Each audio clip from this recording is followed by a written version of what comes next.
Hey friends, Matt from the band Trivium. Today for Fishman Presents, we're talking to Marcos Mena, absolutely incredible guitar player. Great chat. Here we go. Dude, I actually have watched a couple of your streams before. It was like Oh, something awesome. that I read in an article. People were just like talking about you and Twitch and saying like how you're doing this killer band and then you're doing Twitch and stuff, and it's fucking sick, man. Oh Like, man, thank you I so don't know. much. Yeah, of course. I mean, we can get into the conversation what you want to say, but I just wanted to say it's cool because I think like I don't know, some musicians, it's like as they continue to go through different phases of what they're doing, I've definitely seen some people like regress, and it's unfortunate. Like, saw an article the other day, like Keith Richards was like, "Yeah, I don't like hip hop because people yelling at me," and it's like, dude, like hip hop is just like the evolution of rock. Like, it's just like the next, and it's something that I don't know. It's cool that you're incorporating all of that into what you do. Like, Oh, thank you it's so something much. that I want to keep doing as well. Heck yeah, yeah. No, keep it up, man. Like I would say it's like that's one of the things that keeps me grounded and keeps me good at what I do because we've created this community here and I always want to be there for everyone. So like let's say there's a day I don't feel like practicing. I know the people that want to watch. So it keeps me accountable for practicing and also keeps me accountable for keeping everyone together. And that Keith Richards thing Yeah. is hilarious because they were like the first rock and roll band and they were yelling at everyone at first and scaring everyone.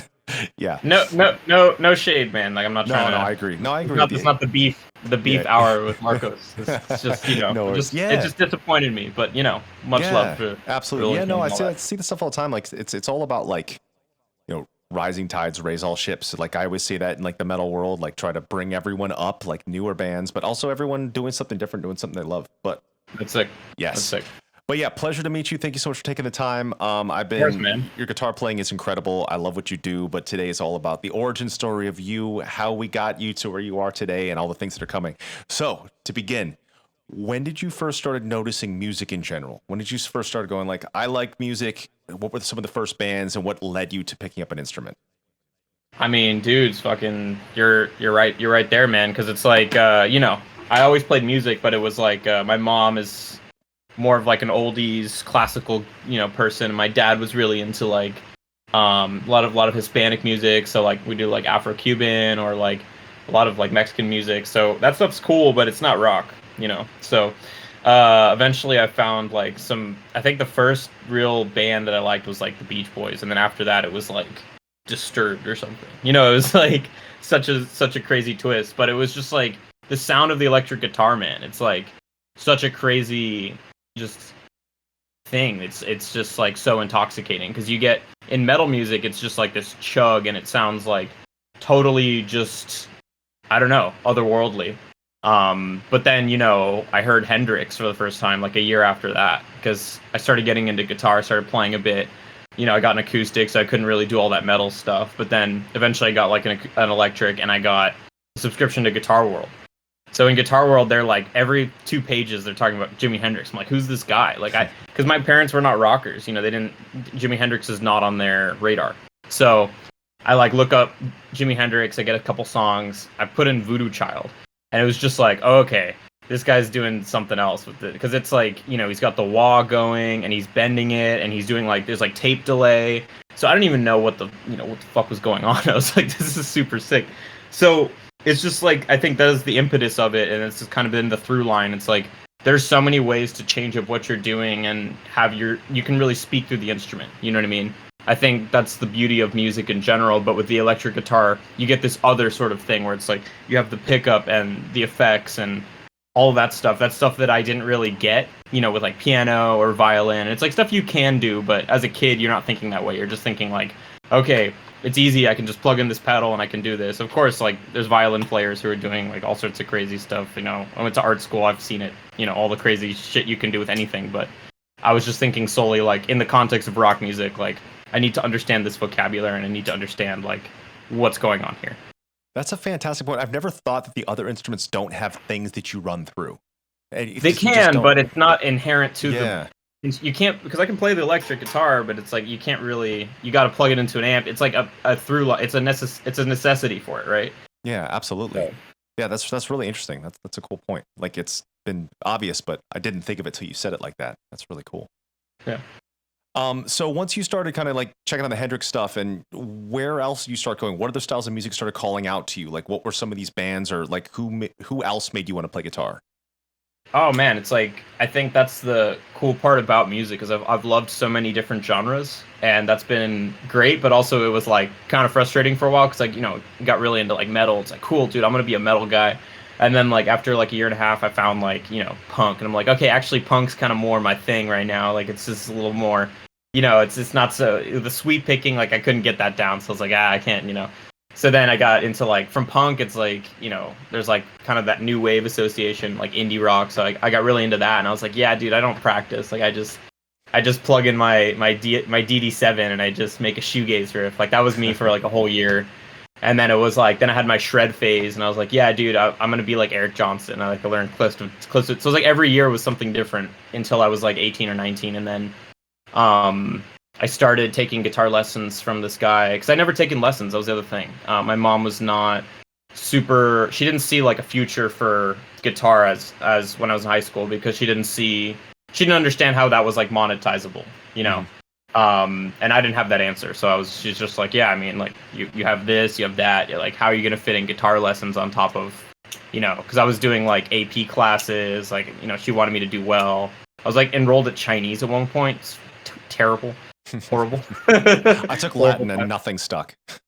Well, dude, that's a dead language. Chinese you can learn, but you have to like go all in on it. So it's like the guitar. It's like if you want to be good at guitar, you have to go all in. Absolutely. Like it's just an all encompassing thing. So it's like I had so many of those. Like I played golf, and then it was like because in high school you had to do a sport, so it was like sport or you had to do gym, which is like you don't want to do that. And the goal was like get Marcos into a good college, so you got to do something. It's like, okay, he can play golf, like it's not so it's terrible at like soccer. I played baseball when I was a kid, and I tried to catch like a pop ball, and it hit me in the eye. So I was like, I played volleyball in high school. I broke my thumb and my foot in volleyball. Like I was not meant for any sports. Like I didn't really start doing a sport till like a couple years ago. Sometimes it just it's not going to work out for you, So like, that's the thing is like in high school there were so many things that were supposed to be like, it's like if you went all in on that thing, then you could get somewhere with it. But I wasn't doing that with anything except for kind of music. But it was like even then I couldn't really go fully in because I didn't have that sort of thing going on. But eventually I did end up getting some guitar lessons from a guy named Nick Reinhardt. He plays in a band called Terramellos, and it's like really crazy experimental rock, like math rock, like insane shit. And so I heard one of their albums like on a Spotify radio, so I just went to go check him out, and that was like his most recent post was like, I'm offering guitar lessons. I'm like, I feel like because I had done some lessons before, but it was like really boring. It was just like, okay, here's a major 7, here's a major 9. I was like, okay, what do I do with this? Like, I don't know. Like, so I was like, yeah, I didn't have that vision. And then he's like, yeah, have you heard of this band called King Crimson? And I was like, no, this shit is sick. He's like, have you heard of This Town Needs Guns? Like, here's all this, Midwest emo, math rock, prog rock, this is all the other genres that, don't always get that limelight. And so it was this crazy exploratory thing for me where I felt like I was getting to another level with it, because you have like, learning about odd time signatures, you're learning about all these different compositional techniques that you can use, with rhythm. So you have like hawking and phasing and all of these interesting things. And then it's like, wow, the guitar is like polyphonic actually, because, usually you have 2 guitar players in a band, and then one guy's doing the rhythm, one guy's doing the lead. It's like, well, actually, I can do this all myself if I like really practice it and do it. So it really pushed me down this whole level of trying to discover other things of the instrument. It was the first time that I felt like liberated in the fact that I didn't feel constrained to one thing. So it was like, yeah, I picked this thing from this band, but then I also picked this thing from this band. And then if you put it together, these 2 ideas in a riff or something, it's something that's kind of new, So that was definitely the impetus of it, but it's always been kind of just sitting down and figuring it out, and that's kind of what I'm used to. I haven't been handheld for a lot of my life with this kind of thing, just because I didn't get the chance to. But it's something that I think is like a legacy of music, like one of the only American art forms that we have now is jazz. Mm-hmm. And it's like you learn about that, and I did get to learn about it in college. It's like such a beautiful story of how it came to be, and like how it evolved, and it's such an amazing thing that it's like over 100 years old, and it's really just pioneered by people. It's almost ironic because now it's like the only time you hear jazz is in college or in school or something. But it's one of those things that was like, it was really the people's art form, and it was an art form that you could really express yourself and be yourself. So I felt more akin to that than like, sitting down with a guitar book and then it's like, okay, well, I'm just gonna be this. And I'm like in the Long Beach area, so I go to LA. I get out there quite often. You see like tons of guys that are like, yeah, I'm in LA. I'm gonna be like the next Motley Crue, and it's like, dude, that ship has sailed, man. Like, you know what I mean? Cool. I love hearing about like the amalgamation of stuff that you got into, like how you kind of jumped between this band, or liking this band, trying out different things in school. Because that comes across in a great way in your guitar playing. Like when I watch your guitar playing, and I love the Mario video, by the way, like gonna tell my kids this is jazz. And it's really cool to see that. And it made me think of something, because when you mentioned indie rock, it made me totally forget. Like I got into indie rock right around our 4th album, Shogun. And that one's like this super tech, proggy, the first time we were using 7 strings as a majority. But I picked up from indie rock everything being downpicked. That like it feels like every indie rock band in like kind of like that early 2000s, everything was downpicked. And so that's why I started making everything downpicked, like not downpicked metal, but downpicked open chords, or playing different like higher melodies that integrated with it. And that really is what I think makes such unique things, when we're able to take these amalgamations and combine them into something new. Because there's 12 notes or 11 notes excluding the octave. My music theory is bad. I should know these things. But there's only so many notes. So like every combination has kind of been done, but it's how do we make these things? How do we take these ingredients, like in cooking, that have all, these standard ingredients that all exist on the planet, and create something new out of it? Sure. So that's what that all made me think. What art school did you go to? I went to California Institute of the Arts. So I tried my hand at like just getting a regular degree so I could like have a kind of a backup plan. And I did really bad. Like I did really badly. Like I never failed classes, and I failed my first class, and I had to pay for it too. That was the thing. So like you pay for college, and it's like, dude, I failed it. It was like, oh my god. So it was like a wake up moment, and my mom was just kind of like, hey, like you've been doing this for a while. Like you've been getting somewhere. Like you should probably just go all in on this. And so I live in Long Beach. And so in the LA greater area, there's like a couple of music schools. There's a lot of music schools. With like the Cal State system and et cetera. But I found Cal Arts is like a private art school, so it's actually quite north. I don't know or where do you live? I'm in Orlando. Oh, okay, cool. Opposite, okay, yeah. Opposite side of the country. It's like if you ever do that drive, which I'm sure you have many times, from LA to San Francisco on the 5. It's like right when you get to Six Flags Magic Mountain, you see all the roller coasters. That's where I went to school. It's like awesome. Santa Clarita. So, but it's like kind of north of LA. It's like to get to LA, like I would gig when I went there. It was like 45 minutes minimum. Like it's kind of a drive. But it was weird, dude. Like, cause I always was used to being the weird guy. Like people were like, oh, Marcos is so weird. He likes Slayer and he likes Talking Heads. Oh, he's such a weirdo, man. And then I get to Cal Arts and people are like, yo, do you want to hear me play with this sine wave? Like, I'm going to induce distortion, and then I'm going to phase flip it. And I'm like, oh. Yep. So I became like the normie, and it was like so weird to me because I was so not used to that dynamic. But it was also invigorating because it was like, one, now nothing's going to phase me. Like, anytime I'd ever seen something after I went to Cal Arts, it was like, nothing phased me anymore. It was like a lot of like really like hipster, like dare I say, sometimes pretentious things that I'll see in LA where people are like trying to do something, and then it's like, yeah, this doesn't, I've seen this before. Like, not that it's like this exact thing, but I feel out of my element, and that's good. But I also learned a lot about a lot, and I think that's the point of going to college anyway. But it was like put me outside of my comfort zone in a way that like I feel like I got some more perspective on how to accomplish like something versus like, there's other schools like MI, Musicians Institute, and like I had friends that went there and they got more like by the book, I'd say, and that was kind of something that like I said I had done, and then I tried to avoid after finding out about more progressive rock bands and just otherworldly sorts of types of music. So that definitely fell in line more with that. But then there were times where it was like, okay, I gotta go home. Like, this is just too weird. Like, yeah, my wife went to art school. She went to the Institute of Arts in Chicago. So she would always tell me about like the people she'd meet there.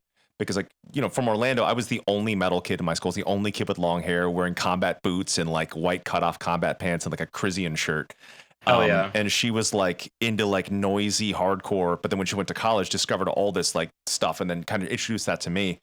And what's so cool, like us having this conversation about like being introduced to all these different things and being outside of our comfort zone.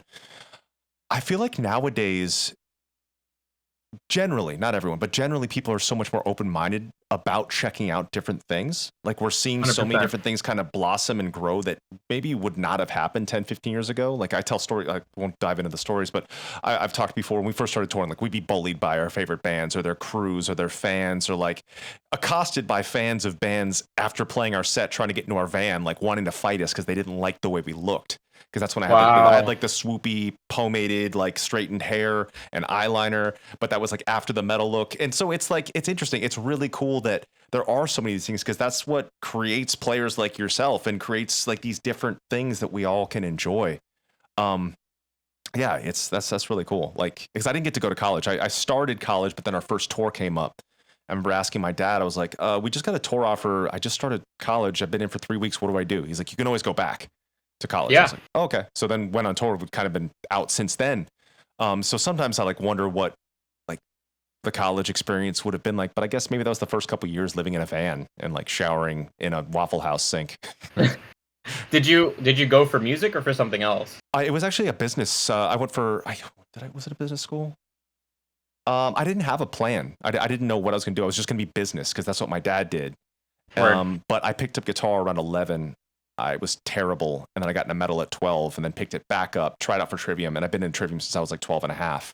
Oh, that's awesome, dude. Yeah. So it's first band, first job. But we were, again, living out of Waffle House sinks for showering for years when we first started. You got to do it, man. I mean, also like, I don't know, like I almost didn't finish. I have 2 diplomas now, but I only have those because of COVID. It was a similar thing where like we started getting better offers and we started doing like more stuff, and it was just like, dude, if you go to college and you want to find your place in doing something and you get something, then it's like that's probably better, I think. Because I mean, now I probably back then it was probably more of a risk. I think now college is like, I don't know. I don't know. I don't see it necessarily always translate to like employment or anything. I think nowadays, especially with like the internet, it's like you just have to do something and do it well, and people will recognize that and then go for it. And that was like the biggest learning lesson too, going to college, was a lot of people I went to school with. It was like talking to them versus like what I had in mind for my future. It was like I didn't think that a lot of them understood like once you graduate, like you're just in the world and you just have to figure it out. And it's not always pretty, and I think touring was good in that way too, because it was like, yeah, you do the Waffle House sink or you do, the Motel 6, and it's like you have to go through that. You have to have some degree of pain to like achieve what you want to do, or you just have to follow someone else's vision or just try to hope that it works out. And that's just kind of how it seems like it was always going to be to me. And like that's the tough part about music, is that it's very rarely like just from the get-go good. And if it is, you should be suspicious that it's going to stick around and be that way, in my opinion. You know what I mean? Yeah, I love that point too, because like when we were first about to have kids, everyone's like, oh yeah, you're saving up for college for them. And we do have like the college funds, but we're like, we're not going to push them on that. We're not going to be like, hey, you guys have to go. And what's nice is like, like I said, we're kind of saving up. It's like a thing called 529. So we're saving up for this thing that they can apply to any kind of education. It doesn't have to be formal schooling, which is really cool. So they could take that and apply that to something as long as it's learning based. And it is really interesting that, 20 years ago, you always had to follow like, oh, this is what you do. You go to school, then you go to college and you get a job. But as you said, when you're done with college, it's like, it's not going to guarantee the job.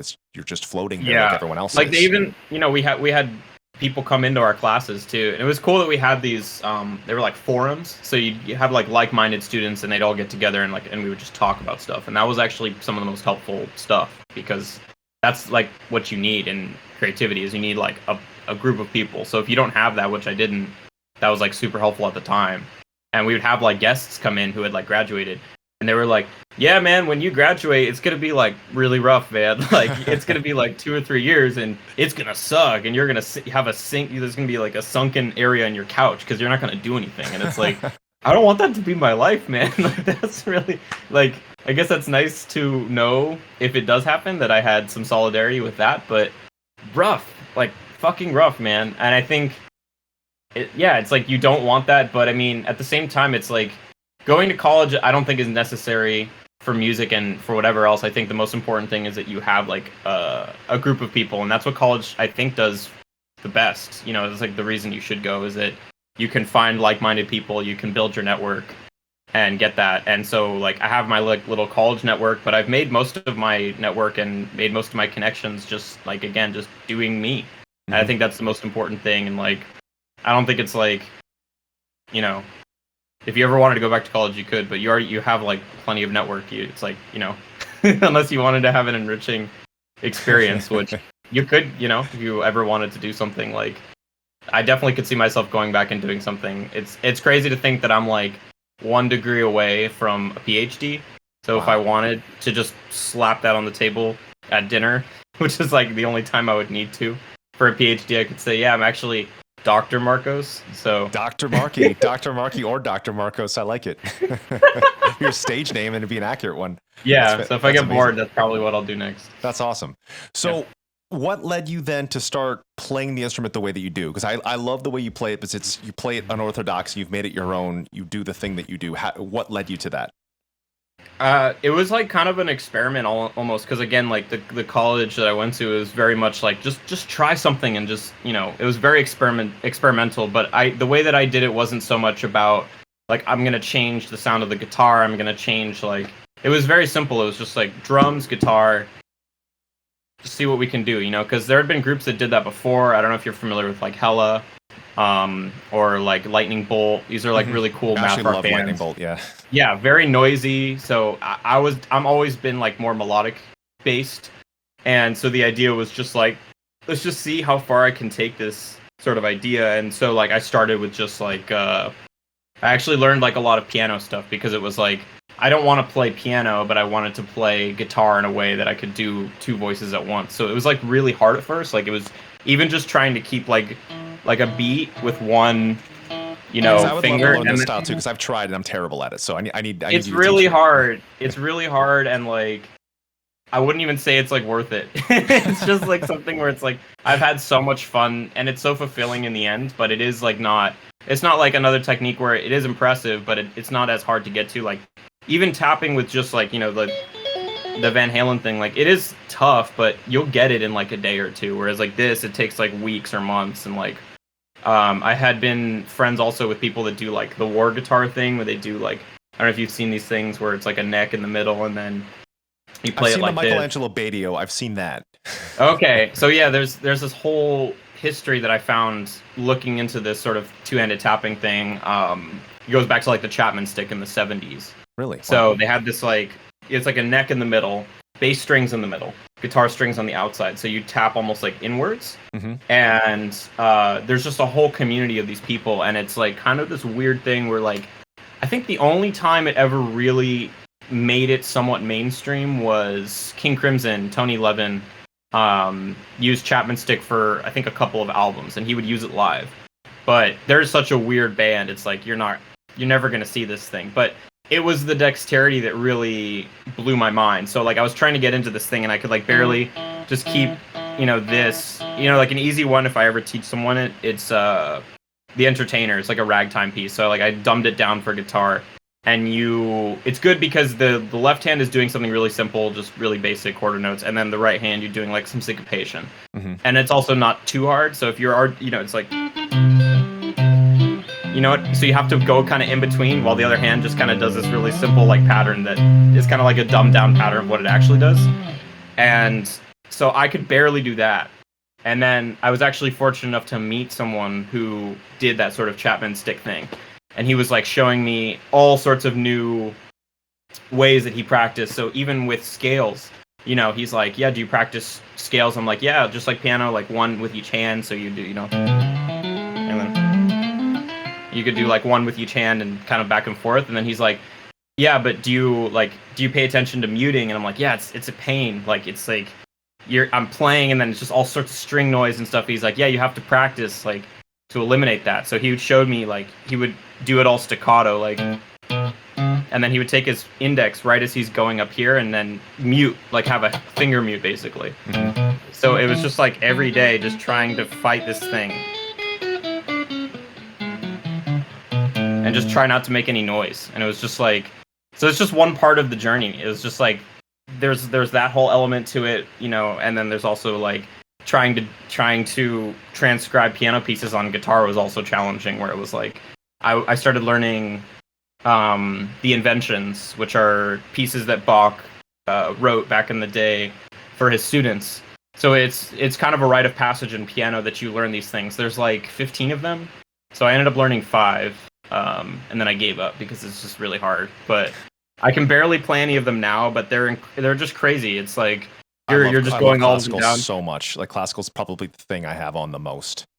Like, yeah, it's super enriching, and that was like something that I want to get back to now that you mention it. It's like it's one of the most musically enriching things that like musicians can do, because people think always, you know, it's like classical's one thing, and then it became jazz, and then it became rock, and they're all separate. It's like, dude, they're all so similar in so many ways. There's so many things that like a lot of, you know, people take from classical, and that jazz musicians took from classical, and that it's just so it's just this pool of creativity. And if you think that you've done something like for the first time, there's odds that it's probably been done but in another way. Mm-hmm. And so when I was learning all that Bach stuff, like they have all the counterpoint and everything, it was like, oh my god, this is like, so yeah, it was just a year of that. It was just like meeting with people who do this really well, trying to get better at it.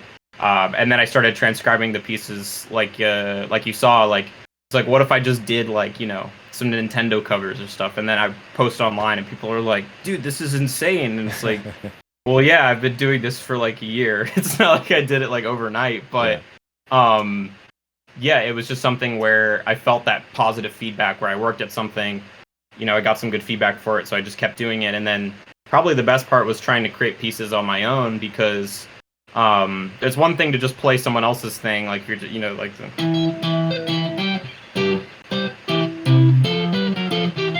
that's cool, but it's like not, you know, that's not my thing. It's just someone else wrote that, and I'm doing it, and it's like, it's kind of funny. But what it was cool was to do, you know, incorporate all of that tapping into my own band, and then play that live with the drummer, and then getting that reaction in real time. It was like, it is technical, but it's not overly technical to the point where people are like turned off by it. It's not like, you know, you see some guys now, because it's like, yeah, guitar playing is just like shot up in technicality. You have like Instagram, online lessons, like all this stuff. Some people are just shredding up and down, like burning the neck, and it's super cool. And then after like 10 minutes, it's like, okay, this isn't cool anymore. I need more from this, you know? And that's kind of what I was like, okay, I can't go down that road. I have to try to also make music that I feel like if I listened to it as an outsider, it would be something, you know? So that was basically my whole, you know, college experience was, and it was, you know, hand in hand with the band. So I'd be practicing and then go to band practice, try to do this thing. And it was just this really cool, positive feedback loop of doing that. And so it's a little bit less now because, you know, the band, it's like more of a business. So it's like we meet up, we rehearse, we go on tour, you know, and then we have off time, we have downtime. So that's my time to try to get better at my instrument. But then, you know how it goes. There's all this life, there's other things, you know. So there was that moment where I was just at art school. I had nothing to worry about. You know, there's like a Del Taco 15 minutes away. You just go there, just practice. It's like, you know, it's easy. Yep. No. When it comes out of gear, what kind of gear do you prefer? Like, I see that you've been, that's a Strat style, Telecaster style. Like, do you feel like there's instruments more conducive to the way you play than not? Sure, yeah, totally. I mean, I try to avoid the specifics because, and that was the thing, like, you know, when I started doing all the tapping stuff, people were like, oh, dude, you should get like and that was the thing about the Chapman stick. It was like, yeah, this is cool, but I can't just go into Guitar Center and get one of these and it's like, oh yeah, I do this thing, but I can't do it for you right now. And like, you know what I mean? Like, I wanted it to just be like 6-string guitar. I wanted to do anything, but of course, his preferences, like for metal, it's like you don't want to like you can, but you don't want to chug and shred on like a Strat.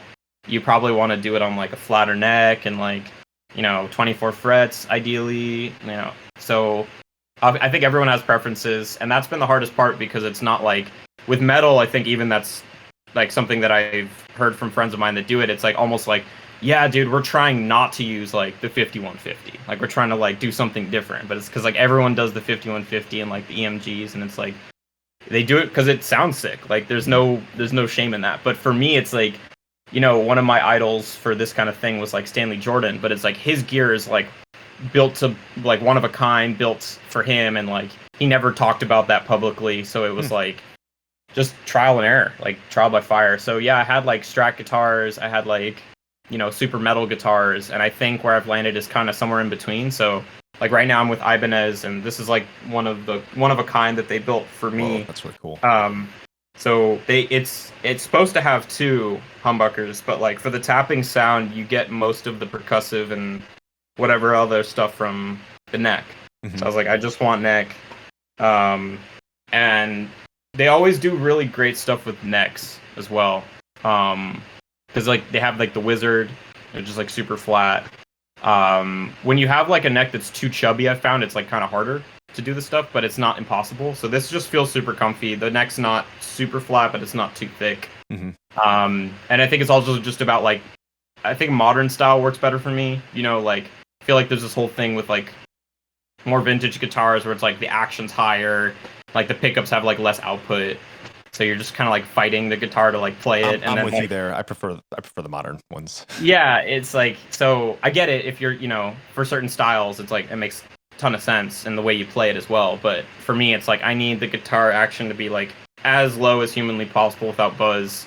You know, not so much that like I'm gonna bend everything out of tune, but enough so it's like I'm not fighting it. And then, you know, like the Fishman pickups, it's like, dude, they pick up everything, because it's like I used to run like compressors like super hot, so I was like, yeah, I need to get all this detail, and then like I'm just going straight into the guitar and into the amp, and it's like, really, it's yeah, perfect. That's awesome. I was going to ask if you had compression and stuff, because I've seen some players that do tapping that they have quite a bit of stuff in between.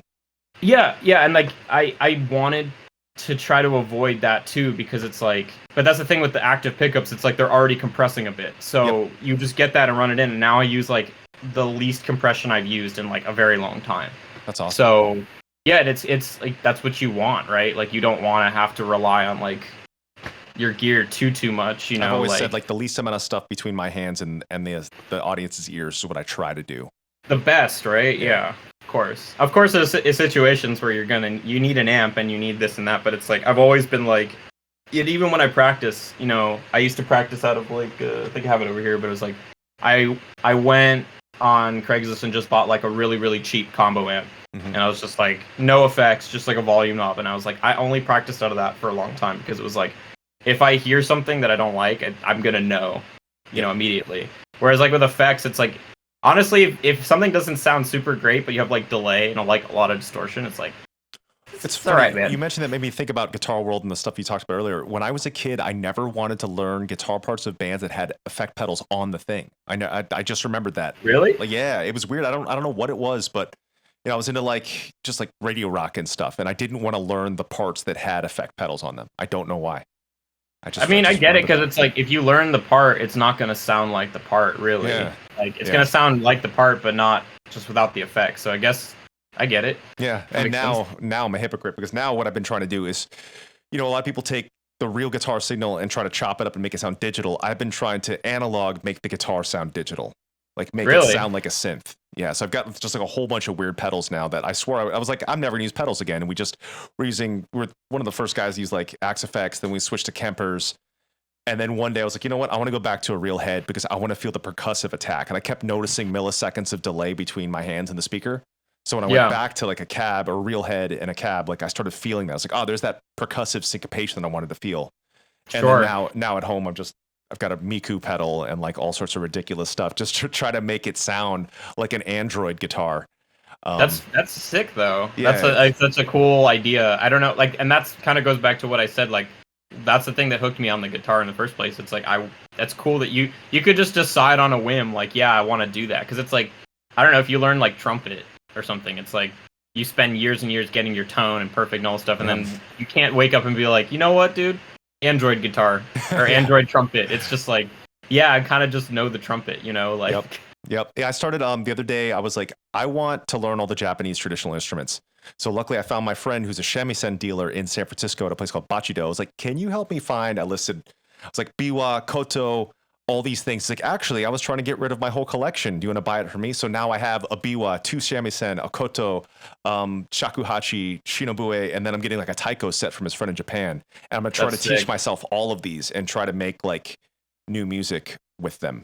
Do you feel like that's kind of like something that you think maybe you might incorporate with like Trivium, or just like you're just going to keep it with your own sort of thing? I think so. It's possible to integrate that because Trivium's had some like little dashes of the Japanese stuff inside of it. My side project band Ibaraki is all Japanese stuff. So the last record was like rooted in black metal, but like minus all the things from black metal I don't like, because there's so many things in black metal when I grew up, I was like, that's dumb. So cut all that stuff out and made my own black metal.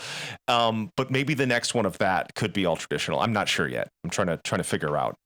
That's honestly super sick. And like, I definitely had a lot of exposure to those things specific. I actually was in a shakuhachi class in college. Wow. Yeah. And I did get somewhere with it, but they had a recital for it that was supposed to be, so CalArts has a world music program. So you have like experts from like, you know, like Hindustani music, and like, yeah, there was like a shakuhachi like mini sort of like taiko mini sort of area. So cool. They didn't have too much.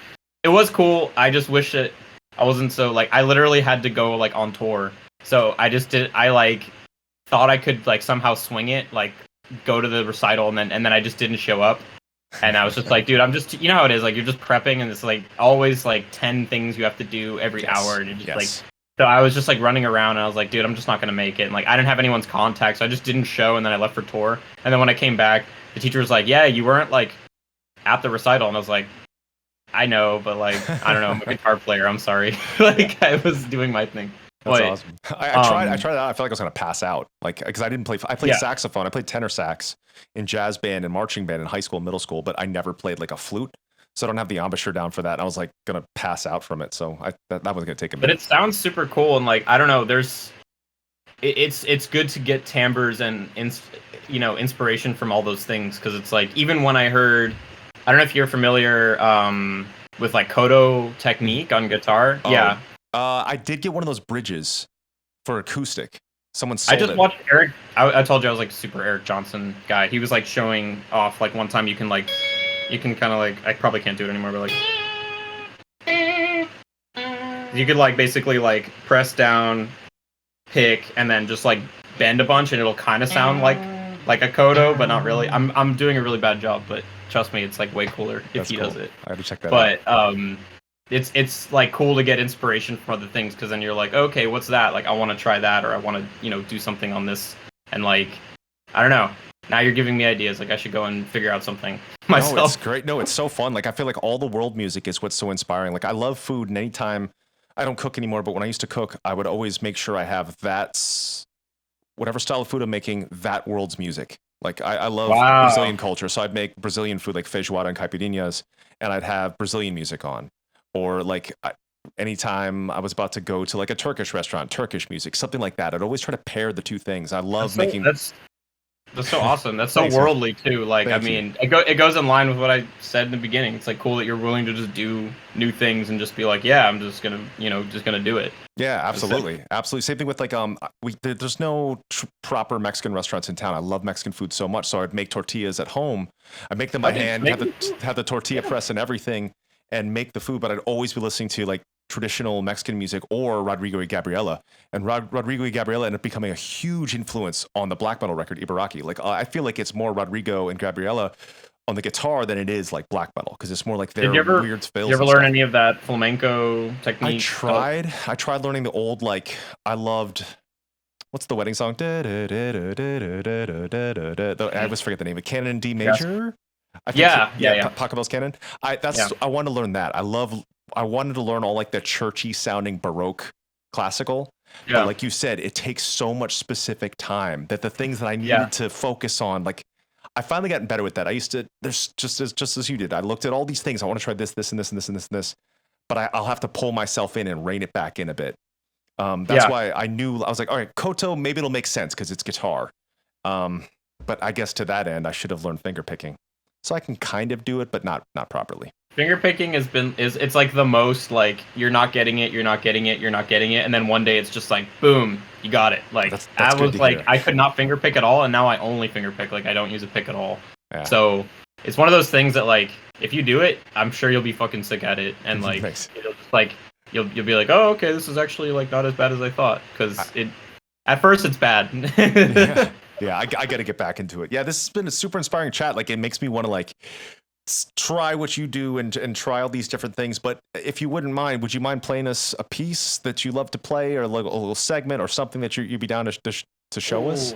Sure. Yeah, that's isn't nerve wracking, but I can do it. Yeah. Just I whatever just you gotta like to tune. play. Yeah, no worries. No, worries. sure. I'll just retune to something. That's the other thing. I use a lot of like alternate tuning, so I'm in standard right now. But dude, I gotta back up for a sec. You said you don't cook anymore. Do you just like microwave mac and cheese? Luckily, my wife loves to cook, so she cooks, and I don't mind cleaning. So I was like, I'll clean everything. Nice. Okay. I was concerned for you. That's all. No, I eat a lot. Eating is DoorDash. Because you can mostly DoorDash things. at home. We do mostly home cooking, but on tour we always get like the best of everything we can find. That's like that's what we do all the time. It's always like finding the best local things we can find. Yeah. That's the way to go. That is my favorite thing outside of playing shows. Eating everywhere in the world. Eating. Yeah. That's awesome. This one truly my favorite. I think that's one of the biggest motivators to try to get better at guitar and make your band bigger and stuff, because it's like eventually you're just gonna get a writer, or you're just gonna have people, you know, that it's like we just got our first writer, not even for our tour, but we're doing a tour with this guitarist named Pliny. I don't know if you've heard of him. Oh yeah, he's an awesome guy. Yeah, amazing player. We were super stoked to be a part of the tour, and then they were like, what's on your writer? And we're like, we don't have one. It's like what yeah, so I just put like, oh sorry. No, go ahead. I remember the first time I didn't know what a writer was, and on our first tour, Corey, the drummer of God Forbid, was like, "Oh yeah," talking about a writer. I was like, "Corey, what's a writer?" He's like, "Oh, you know, it's like Reese's Pieces and Smirnoff Ice and Doritos and shit." And I was like, "Oh, okay." So we did exactly that. We got Smirnoff Ice, Reese's Pieces, and Doritos because Corey Pierce from God Forbid said that's what it was. That's so fun. I mean, it could be, but like, I don't know. We just, at first I put like chips and salsa. I was like, okay, that's fair, right? And then I sent it to my manager, like, just tell him that, and he's like, dude, are you sure? Like, you can put a lot. I'm like, well, how much? He's like, just everything that you would want at a gig, just like say that. And I'm like, okay. So what about like guacamole and like, I don't know, fresh fruit? I'm just thinking of things that like it's so hard to get. I'm like, okay, what about like, you know, just a bunch of waters and like yerba mate and like fruit? And he's like, keep going. Yep. Triscuits. Like, dude, Triscuits are one that I recommend should be on everyone's rider. Triscuits and like either cottage cheese or cheese. Like, I think that's like one of the ultimate. Maybe it's not too late to amend. Yeah, Triscuits is always good. And we crush sparkling water on tour too. Like, wow. Paulo just got us on hop water. So it's water that's filtered through hops like beer. It's no alcohol, but it's like way better than sparkling water. Wow. Okay, now you're giving me, maybe it's not too late to amend our writer. Last thing. The only time I otherwise got a writer was actually through Fishman, so which is how we got connected. But they had me out to do some like video lesson stuff. So it was like, you know, using the product, just showcasing some stuff. They were like, so what do you want like there when you're there? And I'm like, I don't know, just like a egg and cheese sandwich or something. And they're like, okay, yeah. So we went to Dunkin' and we just got like one of everything. So like, and the crew's been instructed not to eat till you get there. And I'm like, dude, like, it's like I'm not used to that. That's awesome. Just, like, it's whatever, dude. Just tell them to eat. He's like, yeah, no one opened the coffees. I'm like, dude, I don't even drink coffee. Please have them drink the coffee. I don't. That's awesome. That's awesome. Yeah. All right, so I'm in E A E, G sharp B E. So I'll just play a little bit. It's Sounds just good. from one of our older songs. It's called Pineapple. It's awesome. Very cool because I try to do a bunch of different stuff. So awesome. There we go.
That's so cool. Thank you, man. I love it. Wow, what a Me cool, too. happy, beautiful little piece of music. That's awesome.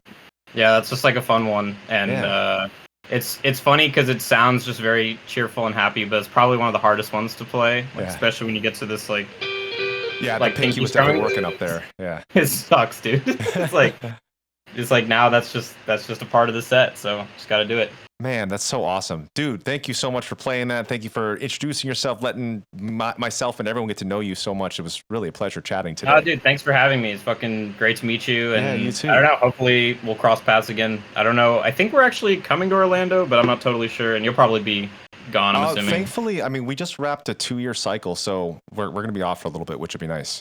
So okay, let cool. me know. Yeah, you got my number, you got my email, got my Discord and all that. So let me know. Please stay in touch, man. Yeah, of course, dude. Well, thanks for having me on. And are you done streaming? Or you can keep streaming? I'll probably stream for a couple more minutes and then take it off. Are you streaming right now? No, I'm. Oh, okay. I'm going to take a nap. I'm just. Okay. You know, like when you get off tour, it's like that the first night is really nice. You're like and then you get more tired after. So I'm like in that. The jet lag's brutal. The tour jet lag. It lasts for weeks. Yeah, I'll be good after this nap. Yeah, awesome. Good. Dude, pleasure but yeah, to meet man, you. thank you so much for having me on. Stay in touch, awesome man. To meet you, dude. Keep jamming. Thank you so much. Friends, that was Marcos Mena right here on Fishman Presents. I'm your host, Matt. I hope you had a great time. You know I did. I'll see you next time. Thank you.